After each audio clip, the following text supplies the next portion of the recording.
The Locked On Top 100 NHL Players is coming, and we're going to talk about why Sean Monahan deserves to be in that top 100. That's what's coming up on today's Locked On Blue Jackets.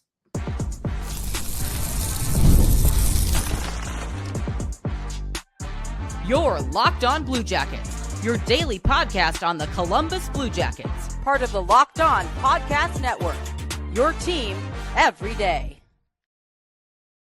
Hello, Locked On Blue Jackets, part of the Locked On Podcast Network, your team every day. I am, as always, your host, Jay Foster, here to give you the good, the bad, and the ugly about your favorite team and mine, the Columbus Blue Jackets. Before we get things started, I want to thank everyone for making this your first listen of the day every single day.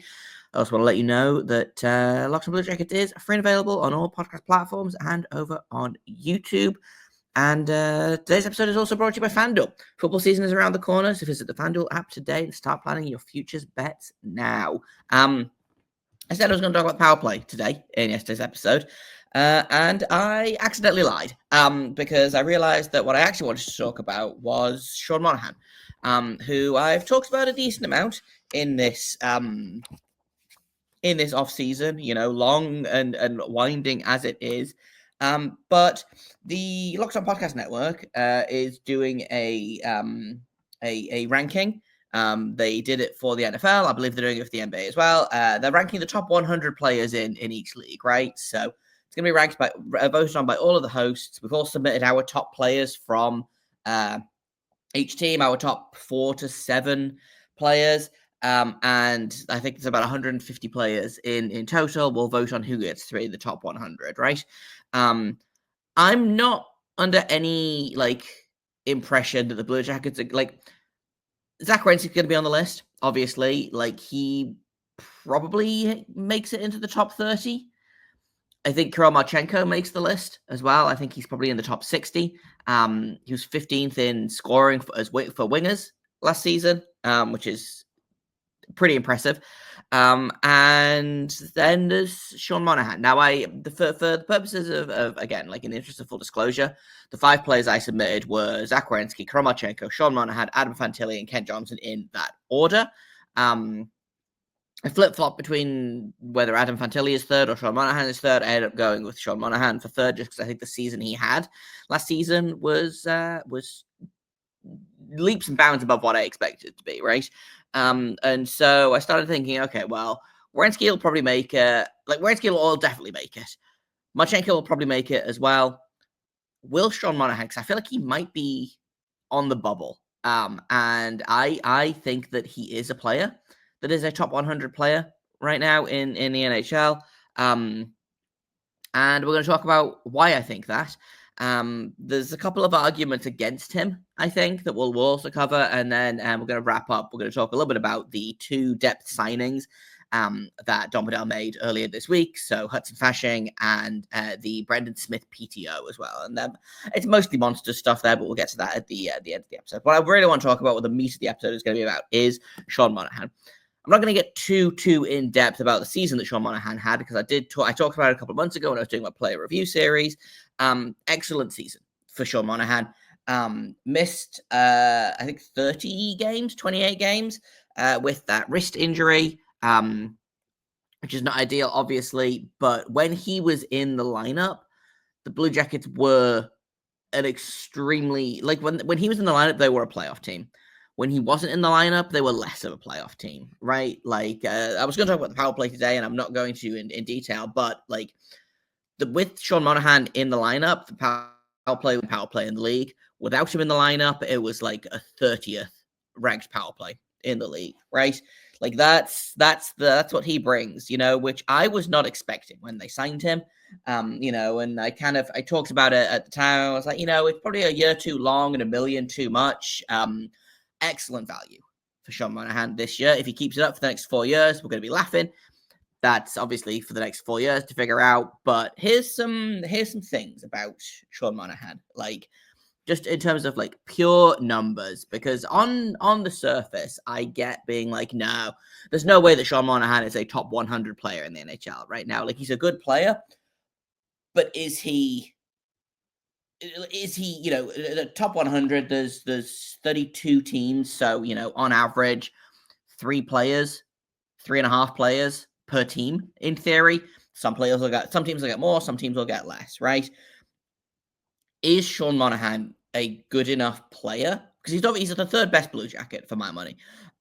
Is he a good enough player to beat out some of the other teams, third and fourth best players? So here's just a couple of like just base stats for you. Sean Monahan had 57 points in 54 games this season. Obviously, the injury wasn't ideal. But again, when he was on the ice, he was incredible. He was part of one of the best 5-on-5 lines in the entire NHL. He and Marchenko were absolutely money together. And though he kind of the goal scoring fell off a little bit, he still finished with 19 goals, had 38 assists, again 57 points in 54 games, after having 59 points in 82 games last year. So clearly he's feeling it, he's jumping, he's wrist injury aside, it feels like he's finally fully healed from the back issues and hip issues that like plagued him for a few seasons beforehand, right? Also of note, he was 27th in the entire league in points per game. So obviously he's not going to be up there in terms of like just pure points because he only plays just over half a season, but with 1.06 points per game, here's a couple of notable names that I pulled that he had a better points per game ranking than. Sam Reinhart had a 1.03, William Nylander 1.02, Tim Stützle was at 0.96, Lucas Raymond 0.98, John Tavares 0.99, like outproduced all of these players in the limited minutes that he did. Like, I had math off the top of my head, but I believe he was on pace for about a 90-point season. If he'd played all 82 games, he'd be flirting with 90, potentially 95 points, which would have put him anywhere between 8th and 11th overall in scoring in the entire league. He performed at a similar pace to someone like Brandon Hagel, who had 90 points in 82 games. That's pretty impressive to me. And he did that, again, with, a Blue Jackets team that no one really seemed to think much of. He kind of came in. He was a leader. He was great. Really, really stepped up. Now, was this partially the Johnny Gaudreau effect? Potentially. Like, I think a lot of players stepped up this season because they wanted to do it for Johnny. And we'll have to see if that carries through into next season. Like, hopefully it does. And, I think at a certain point it is just pure skill as opposed to emotionally charged playing. But you can't sit here and say that wasn't something that happened. Like, that wasn't a factor last season. And by which, when I say it wasn't a factor, I mean, you can't say that it wasn't a factor last season because it pretty obviously was, I think, especially for guys like Monahan, who were really, really close to Johnny Gaudreau. So if you can keep this up for another season, again, stay healthy all season, that's the key. Like, again, the Blue Jackets are in really, really good place with Monahan right now.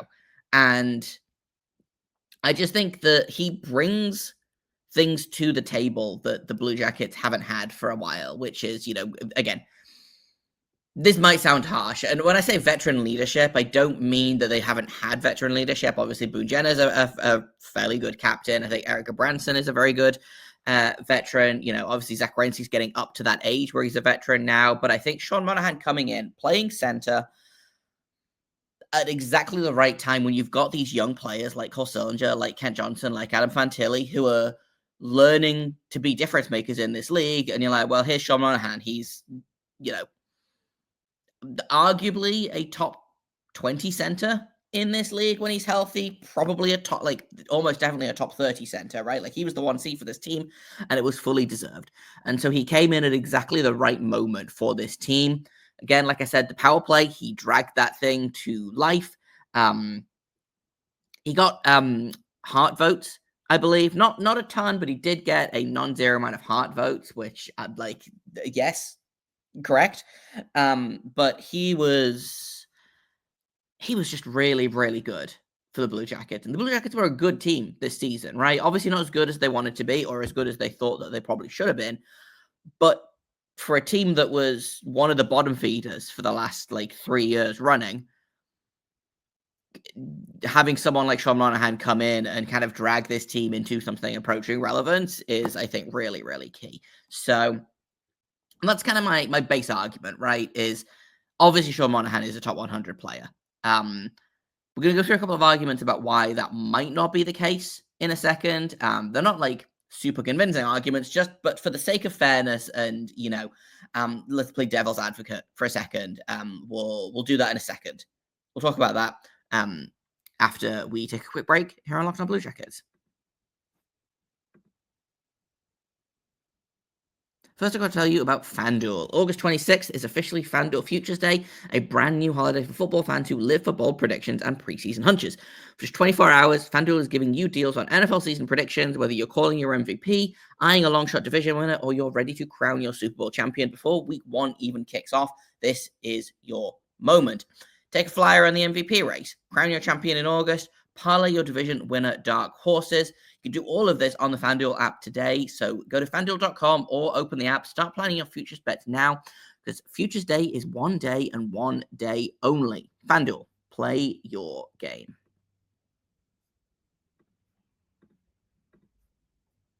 Welcome back to Locked On Blue Jacket. Thanks for making us your first listen of the day every single day. We're talking about Sean Monahan. Is he a top 100 player in the NHL right now? I think based on this season, yes. Straight up, yes. Again, 27th in points per game. He was, I think, 45th or something in plus minus, and that plus minus obviously is not a be all and end all stat. And Monahan was part of one of the best 5-on-5 lines in the NHL. Literally, he was, I believe, top 5 in for lines that played over 300 minutes. The Voronkov Monahan Marchenko line was the 5th best line in terms of expected goals, in terms of both creating offense and not giving up offense. That to me is pretty impressive. Obviously, credit to Marchenko there, credit to Voronkov there, but you've got to give the credit to Sean Monahan as well, right? I think he really unlocked something in Marchenko. I think he unlocked something in the young centers that he played with. And if you're looking at purely this season, Sean Monahan is absolutely a top 100 player in the NHL. However, it is one season, right? And he was a very reasonably good player last season. Obviously, he had just come back from injury. What did I say? Was it 59 points in 83 games because he played an extra game because of the trade deadline weirdness? Playing his first full season in forever, that's pretty good. And he stepped it up even more this season. I have no reason to believe that we're not going to see a similar Monahan next season, right? I think that you look at his numbers and you can basically pinpoint when the injuries started happening. Because he goes from an 82-point season back in the 2018-19 season to a 48-point season to 28 points, 23, 17. He struggled for really, really long stretches of that 4 or 5 year 4 or 5 year stretch with Calgary and then again with Montreal. Finally gets healthy, looks like a completely different player. The other thing as well is face-offs. He was, I believe, the best face-off guy in Columbus by a not insignificant amount. It was mostly just him. Boone Jenner's also pretty good at face-offs. But if we take out all of the guys that played one game, or for some reason Philip Hronek is on this list because he as a defenseman took one face-off and won it. He was, I believe, top 20 in face-off percentage as well. Again, if you look at guys that took more than 3.5 face-offs, and that's tough to do. So, yeah, absolutely. Again, small sample size. We're looking at 1.5 seasons of a healthy Sean Monahan right now. But I have no reason to believe that he's not going to be just as good next season, right? And that, to me, I think is, again, a good sign. But I understand that, this is how I'm voting, right? And this is not necessarily how everyone in Locked On is going to vote. all 32 shows are going to have their hosts rank the players, and they'll go wherever the consensus takes them, right? But I do think that Sean Monahan is a sneaky option for the, like, I don't think he's going to be top 50 or anything like that, but like he feels like a sneaky option for like somewhere in the 80s, you know? And for a guy that 2 years ago was basically out of the league, he was so injured, like that feels pretty good to me. But I understand if people want to, you know, like a similar player in terms of like where I would probably end up ranking him is someone like Tyler Toffoli, right? Who was very good for the Sharks last season, and has been quietly very good for teams for a long time. I think he's got 3 straight 30-goal seasons. Like he's been very good on some not very good teams, right? Has again been really good on a bad Sharks team last season. Will probably be good again on a bad Sharks team next season. So that's again a player that I think is kind of comparable to Monahan, but has a little bit more kind of longevity in how he's played. Right? Like in terms of he's been good and he's been healthy for at least the past 3 seasons and stretching into before that, whereas we've really only got, you know, 1.5 seasons of a fully healthy Sean Monahan. So I do think that probably will work against him. I hate to say it. I think him playing in Columbus probably works against him. I hate the narrative that like no one pays attention to small town teams. I do think that if he was still playing in Montreal, for example, probably there would be, you know, a little bit more buzz around the season that he had. But, you know, it is what it is. If they don't want to listen, then you make them listen, right? And I think Sean Monahan did that last season. Won the what's it called? The Masterton. For, you know, perseverance after the horrific off season that he had the season before, etc. You know, so you know he's making waves. He's going to be featured in that the second season of the NHL Prime documentary that they did. Him and Zach Werenski as well, which is kind of fun. So, you know, I can see cases for, I can see cases against. Again, maybe that's because I'm a homer, maybe I'm biased. I fall pretty firmly on the side of, yes, Sean Monahan is a top 100 player. He is going to be in the top 100 in my ranking. I haven't done my ranking yet, but we'll talk a little bit about it when I do put my rankings together officially. I don't know if we're allowed to tell people what our, you know, quote unquote ballots were, but I'll talk a little bit more broadly about, you know, players that I ranked similarly to guys like Monahan, Marchenko, etc. But like, yeah, for me, it feels very easy to put Sean Monahan kind of in the 80s range, in the 80s region. Like that to me feels like a pretty fair place to put him. I feel pretty good about that. I understand people who leave him off the ranking. I disagree, but I do understand it, right? You know, he's really the only question mark I had. As much as I love Adam Fantilli, and you know that we love Adam Fantilli on this podcast, I don't think he's a top 100 player yet. Same with Kent Johnson. Marchenko, I think, makes it. Zach Werenski's going to make it. You know, Zach Werenski, top 5 defenseman in this league. You know, maybe top 10 if you're a hater. But, you know, he's probably going to come in the, you know, the 30 to 40 rate region. Marchenko, I think, will probably drop into, you know, 50s or 60s. And then I could quite honestly see Sean Monahan, you know, maybe even sneaking up to the 70s, depending on how people rank him, you know, because it's just a case of like, oh, well, actually, I like Sean Monahan better than this other guy that I was going to put at 70. So I guess I'll bump Sean Monahan up one, right? So you don't know what the rankings are going to look like until you're putting it together. Again, I have a spreadsheet right now of all of the players that are going to be listed, and I was looking at it, and I was like, yeah, probably Sean Monahan is you know, 75, 80 on this list, but there's also so many players that when I get down to it, is going to be like, well, is Sean Monahan better than this player? Is he better than this player? Is he better than this player? You know, because that's kind of what it's going to come down to. But overall, Sean Monahan, easily a top 100 NHL player this season for me.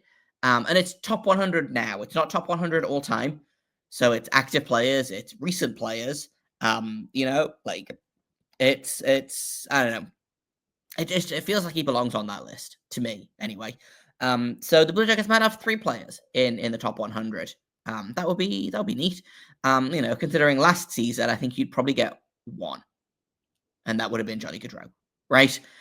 You might have had Zach Werenski in there, but he was injured last season, missed, a fair amount of time.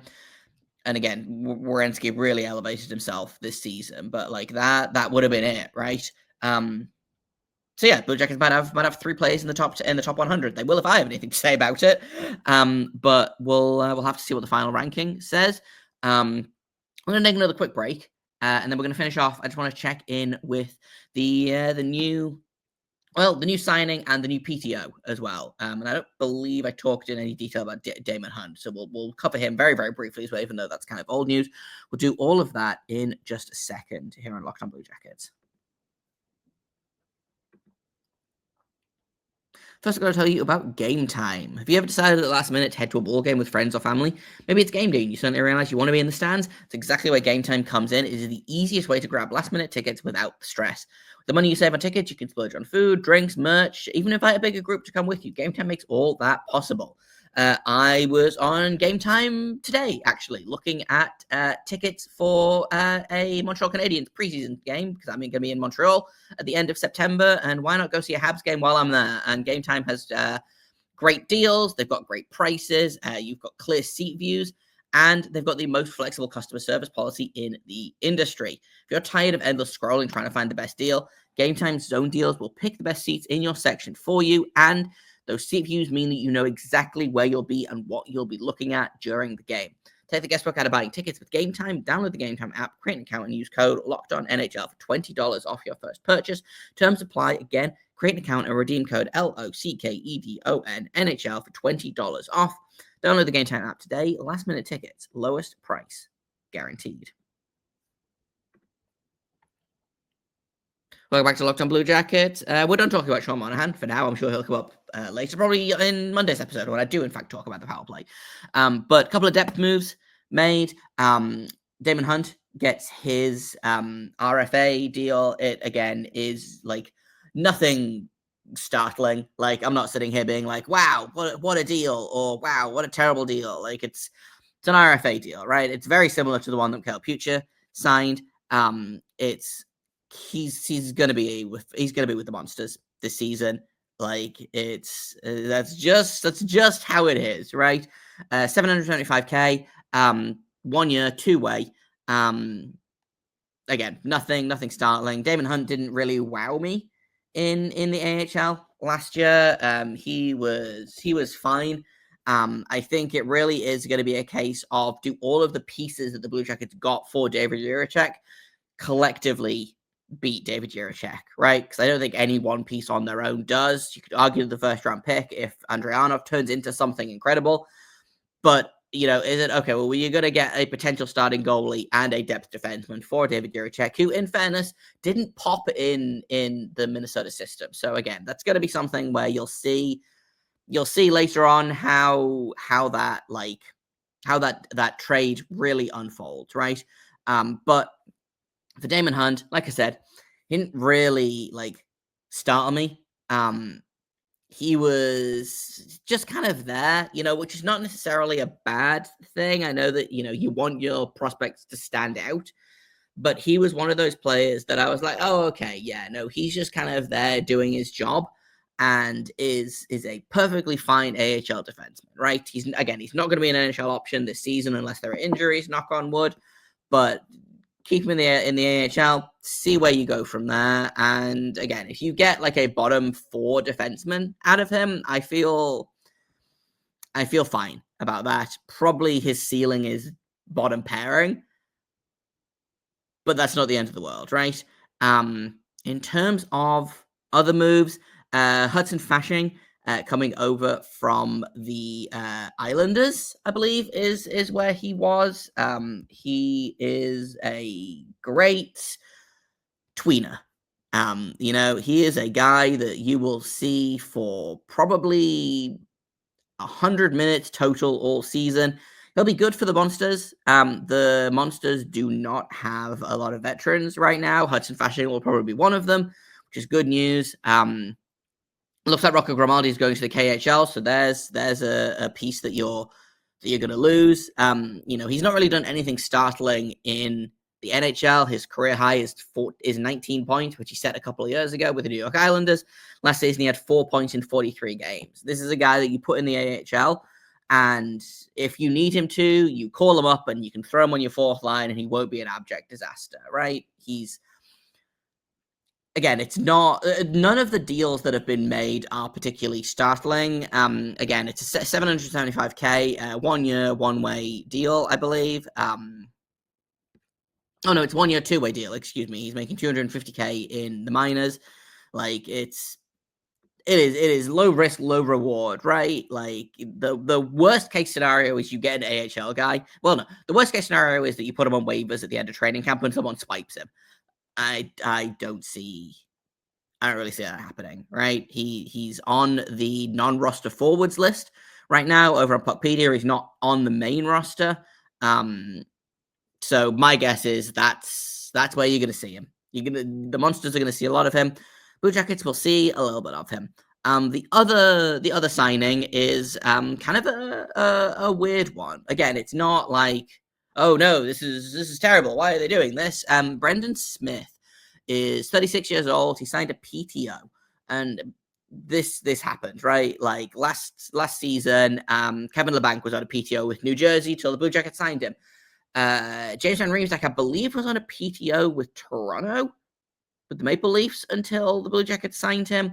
Guys will sign PTOs and hope to get a contract out of it. Jack Johnson is on a PTO with the Minnesota Wild for some reason, right? It's that kind of thing of might get a contract out of it, might not. What is likely is my guess is that if he impresses them at training camp, he'll get maybe a two-way contract. My guess is more likely that he'll get a AHL contract. Now, he had 6 points in 32 games last season for the Dallas Stars, which is not nothing, right? He was, again, a perfectly fine option for the bottom pair. Unfortunately, the Blue Jackets have quite a lot of bottom pair defensemen right now. So he's really going to have to, he's going to have to compete with Severson, Christensen, Gabranson. He's got a lot of guys to compete with to earn that spot. But my guess is that this is a guy that you bring into training camp just to bring into training camp, and honestly, probably throw him in the minors and see what happens. Worst case scenario again is you lose him on waivers, or he is a great veteran for all of the babies that the Monsters are going to be icing this season. Because again, a lot of veterans left, so there's something to be said for having an adult on your AHL squad. There's a certain amount of, you're only allowed a certain amount of veterans. And I don't know what the rules are exactly for veterans in the AHL. I think there are about 6 or 7 that are classed as veteran players for the Monsters right now. And that would be guys like Brendan Gaunce, Hudson Fasching. Who else counts as a veteran? Dyson Mayo, Christian Yaros, Owen Cylinder, I believe, just counts as a veteran. Guys like that, and then that's about it for your veterans. So having someone else come in like Brendan Smith is not the worst thing in the world. If he contributes a little bit, great. If not, then he's just kind of an adult that is there for the kids, right? And again, he is another Jack Johnson, but he will play less. So he's also probably better than Jack Johnson. Sorry, Jack Johnson. I don't hate it. Do I think it's going to turn into anything startling? No, but we're kind of in. That's the time of year that we're in, folks. It is PTO time. We're not all the Blackhawks who sign their young player who's played 54 games or whatever it is to a 7-year contract. Contract's going to age well, probably, but that still seems wild. We're not all like that. We don't get that kind of news. We get PTOs, and we get to talk about Sean Monahan, which is not the worst thing, right? That's kind of what I've got for today. Tomorrow, no episode because it's the weekend. Monday, we'll be back with a brand new episode. We are going to talk about the power play that I promised I was going to talk about in today's episode and didn't. So we'll talk about how to improve the power play. If you can just kind of improve it by doing the same thing you did last year, but by adding a healthy Sean Monahan for most of the season, we'll talk about all of that. any new additions to the power play from guys that they've brought in this offseason, stuff like that. That's going to be Monday's episode. Thank you for listening to this episode, making it your first listen of the day every single day. We're free and available on all podcast platforms and over on YouTube. Thank you very much for listening. I've been Jay Foster. You can find me on Blue Sky at JAKOBFORSTER. You can find the show at LO_Blue Jackets on Twitter and LO-Blue Jackets on Blue Sky. Until Monday, make sure you stay locked on.